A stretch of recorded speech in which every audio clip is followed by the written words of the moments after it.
আসেন দাদা, আসেন দিদি, নতুন নতুন ডিজাইনের কাপড় দেখে যান, আর ভালো লাগলে নিয়ে যান। আসেন দাদা, আসেন দিদিরা। কই দেখি দেখি ওই শাড়িটা দেখি। এটা? হ্যাঁ। এই নিন কাকিমা।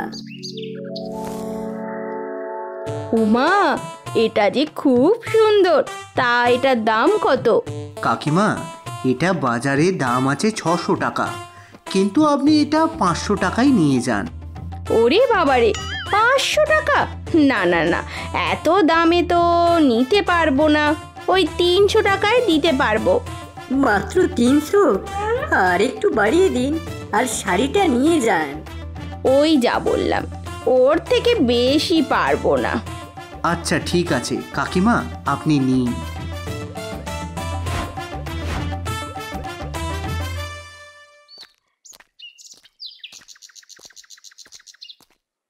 আজকের মেলায় আমাদের কাপড় খুব তাড়াতাড়ি বিক্রি হয়ে গেল, তাই না পল্টু?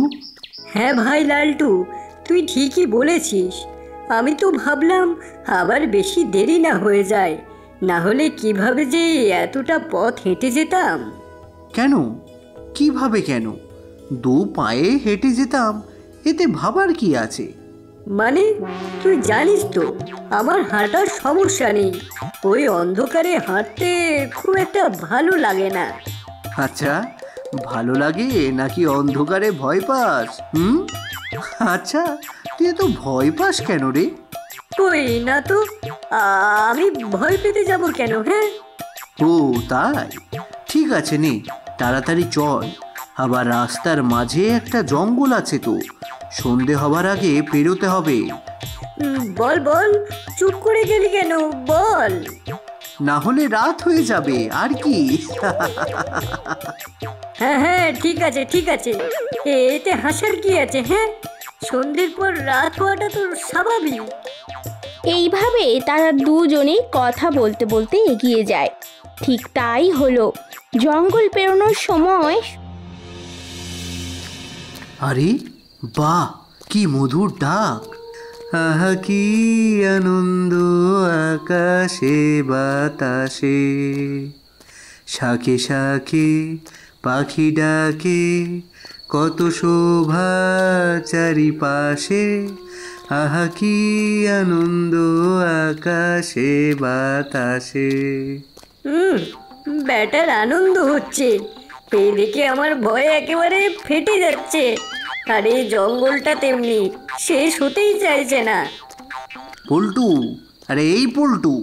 কি কি কি কি হয়েছে? হ্যাঁ, আরে বাবা, কিছু হয়নি।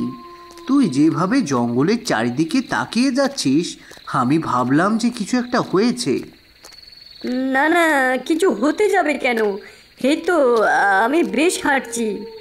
হ্যাঁ, সেটা আমি দেখতেই পাচ্ছি। তুই যেভাবে হাঁটছিস মনে হচ্ছে যেন ভয় পাচ্ছিস। এই শোন লালটু, আমার নাম পল্টু, আর পল্টুও সব ভয়টাই পায় না, বুঝেছিস? কে কে আছো ওখানে? আমাকে বাঁচাও, আমাকে সাহায্য করো। এই মরেছি, এটা আবার কে রে? আমি কি করে জানবো? কই আশেপাশে কাউকে তো দেখতে পাচ্ছি না, মনে হচ্ছে আমরা ভুল শুনলাম। আহা কি আনন্দ আকাশে বাতাসে,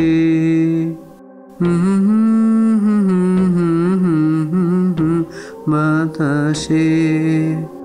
হে ভগবান, সেটাই যেন হয়। আরে আরে, আমি এখানে, আমাকে বাঁচাও, বাঁচাও আমাকে, আমি এখানে, আমাকে বাঁচাও। ওরে বাবা রে, হে লালটু, এটাও কি ভুল? হ্যাঁ না, এটা ভুল না, তবে আমাদের সত্যি কেউ ডাকছে। হে লালটু, কোনো ভূত টুত নয় তো? এবার কি হবে? আমি সিঙ্গেল হয়ে মরতে চাই না। আরে ধুর, ভূত কেন হতে যাবে? ভূত হলে সাহায্য চাইতো নাকি? হতে পারে? হতে পারে কি? হ্যাঁ, এই জঙ্গলে নিশ্চয়ই কিছু আছে, ডাকছে আবার দেখতেও পাওয়া যাচ্ছে না। আমি এইসবে নেই, আমি চললাম। ঠিক আছে, চল তাহলে। আরে আরে তোমরা আমাকে পেলে যেও না, যেও না আমাকে পেলে। আমি এখানে আছি তোমাদের ঠিক পেছনে। আমাকে বাঁচাও, বাঁচাও আমাকে।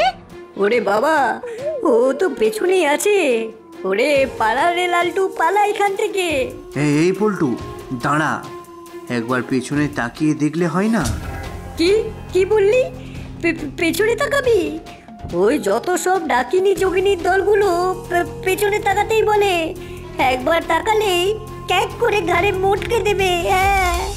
আরে ধুর, আমার কিন্তু অন্য কিছু মনে হচ্ছে। একবার তাকিয়ে দেখি না। বলছিস? ঠিক আছে, তুই আগে তাকা। কিছু না থাকলে আমাকে বলিস, তারপর না হয়। আচ্ছা আচ্ছা, ঠিক আছে ঠিক আছে, আমি দেখছি।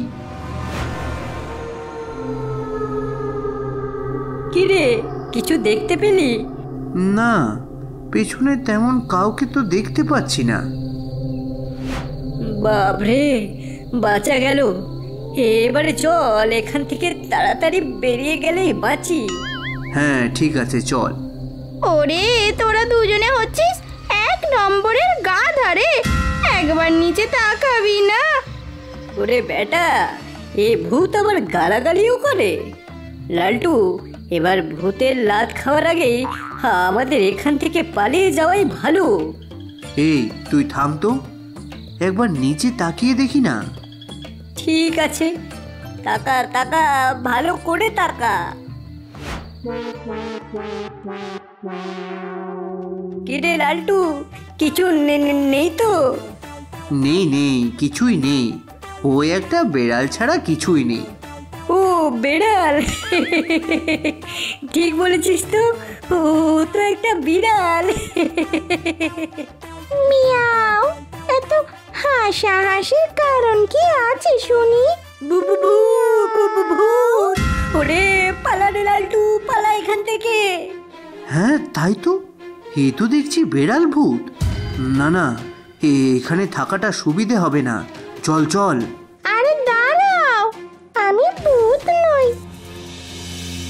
আমাকে এখানে পেলে যেও না, আমার একবার কথাটা শোনো। দাঁড়াও, মিয়াও। এই পল্টু, আমার মনে হয় ও সত্যি বলছে রে। ও ভূত হতে পারে না।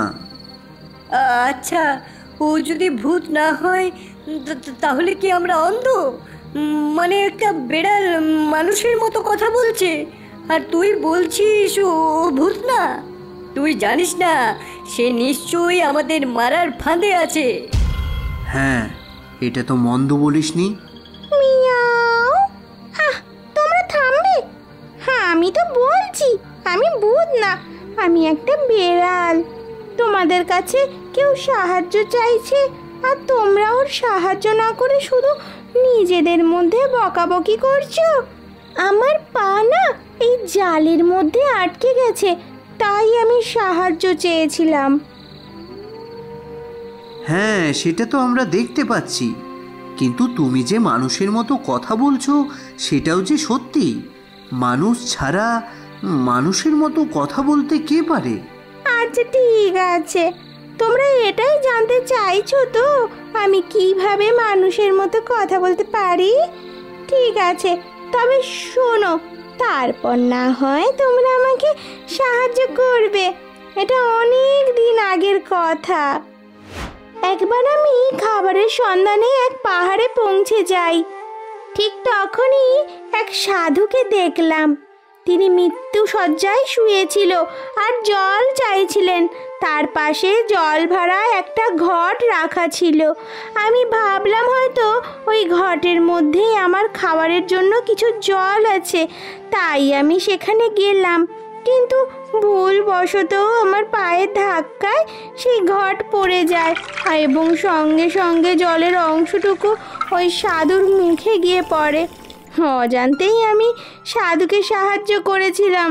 সাধুর মুখে জল পড়তেই তিনি আবারও বেঁচে ওঠেন এবং খুশি হয়ে বলেন, আজ আমি বুঝতে পারলাম আমরা মানুষ কতটা ভাগ্যবান যে আমরা একে অপরের সাথে কথা বলতে পারি। একে অপরকে বুঝতে পারি। নিজের কথা কাউকে ঠিক সময় না বলতে পারা যে কত কষ্টের ব্যাপার সেটা আমি জেনে গেলাম। তাহলে যখন জীবজন্তুদের কোনো বাধার সম্মুখীন হতে হয় তখন তাদের কত কষ্ট হয় অজান্তে হলেও তুমি আমার সাহায্য করেছ।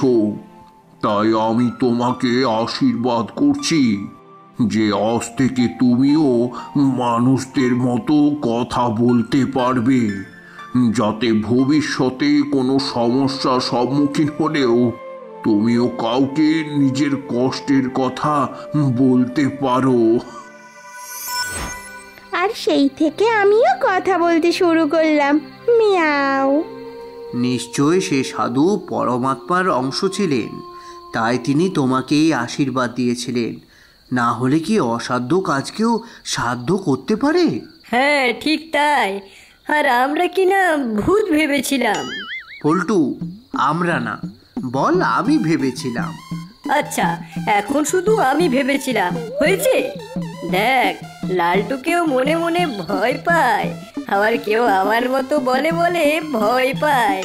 যেটা সত্যি সেটা বলতে আপত্তি কিসের? হ্যাঁ হ্যাঁ, তাই তো আমি বললাম। কি আমরা না, শুধু আমি। আরে, এইসব কিছু জানার পরও তোমরা দুজনে ঝগড়া করে যাচ্ছ। বলি, আমাকে এখান থেকে বের করবে তো নাকি? আরে হ্যাঁ, এক্ষুনি বের করছি।